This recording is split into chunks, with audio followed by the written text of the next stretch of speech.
सबैलाई म हार्दिक नमस्कार अभिवादन व्यक्त गर्न चाहन्छु।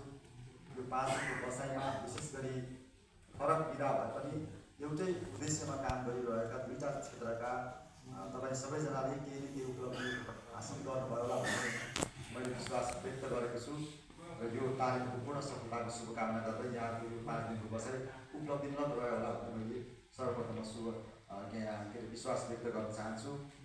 र यो कार्यक्रममा पत्रकार महासंघ प्रदेश समितिलाई बोलाउनु हो र यो चरणदेखि पत्रकार महासंघलाई पनि समन्वय गरेर यहाँ रहनुभएका सञ्चार क्षेत्रमा तालिम लिने सहभागीहरूलाई सहभागी गराउन पनि समन्वय गरिदिनु भएको छ। यसको निमित्त म सञ्चार साथीहरूलाई म हार्दिक धन्यवाद पनि व्यक्त गर्न चाहन्छु।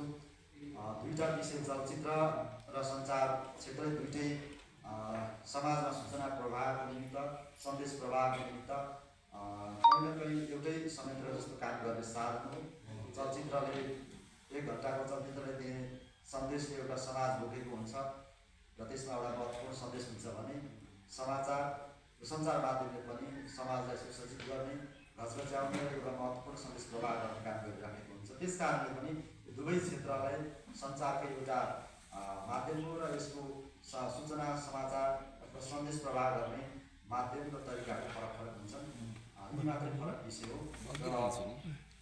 चलचित्र क्षेत्रमा बागमती प्रदेश सरकारले केही नयाँ कामहरू गरेर सुरुवात गरिराखेको छ। चलचित्र सम्बन्धी मस्यौदा भइराखेको छ, यहाँलाई जानकारी नै छ र सञ्चार विस्तारको कार्य स्थापना भइसकेपछि चलचित्र क्षेत्रमा चलचित्रका पटकथा लेखन त्यसै गरी यसको अन्य विविध आयामको पक्षमा पनि कार्यशालाहरू हुने गरेको छ। यस बारेमा पनि अरू प्रदेशभन्दा यो प्रदेशमा केही नयाँ कामको सुरुवात भएको हामीले मान्न सक्छौँ र आगामी दिनमा चलचित्र सम्बन्धी प्रदेशले पारित गरिसकेपछि यो क्षेत्रमा प्रदेश तहबाट हुने नियमन र यसका गुणस्तरीय उत्पादनहरूको सन्दर्भमा पनि केही टेवा पुग्ने मैले विश्वास व्यक्त गरेको छु।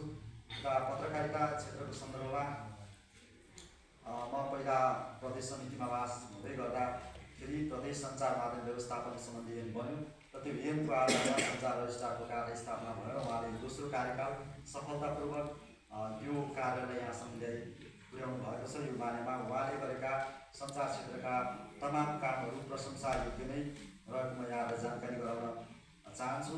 र आगामी दिनमा सञ्चार रजिस्ट्रार कार्यालयले पत्रकारिता क्षेत्रको विधागत तालिम सँगसँगै पत्रकारिताका विविध आयाम र सञ्चार क्षेत्रको प्रवर्धनमा पनि उहाँको कार्यालयको महत्त्वपूर्ण सहजीकरण हुन्छ भन्ने मैले विश्वास व्यक्त गरेको छु।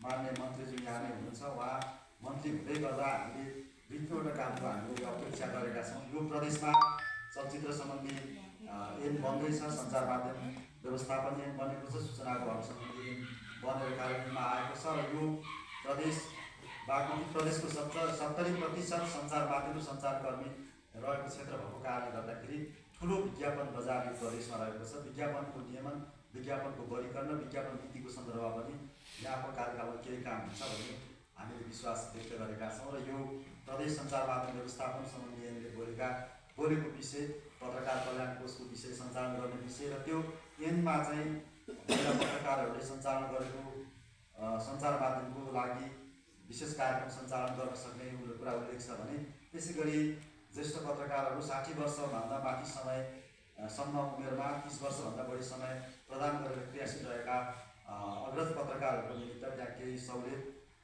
चाहिँ सहायता प्रदान गर्न सक्ने भन्ने एउटा ऐनमा पनि उल्लेख छ। त्यसलाई टेकेर आगामी वर्षको बजेटहरू निर्माण गर्दाखेरि यहाँले सञ्चार मन्त्री बजेटमा पहल गर्नुहुनेछ भन्ने मलाई विश्वास छ। यो आन्तरिक मान्यता कानुन मन्त्रालय 3वटा मन्त्रालय यसले हेर्छ, सञ्चार, कानुन, गृह मन्त्रालय र कानुन र गृह सँगसँगै सञ्चार मन्त्रालय पनि प्रदेशमा छ भन्ने हिसाबले हामी पनि उहाँलाई सहयोग गर्छौँ र उहाँले पनि त्यही ढङ्गले आगामी दिनहरूमा सञ्चार मन्त्रालयको हैसियत प्राप्त हुने गरी आफ्ना कार्यक्रमहरू अगाडि बढाउन सक्यो भने चलचित्र र सञ्चार क्षेत्रले यो प्रदेशमा जति हामीले यो क्षेत्र ओगटेका छौँ त्यत्तिकै गुणस्तरीय र अन्य प्रदेशको तुलनामा थप हामीले चाहिँ राम्रो काम गर्न सक्ने स्थिति बन्छ।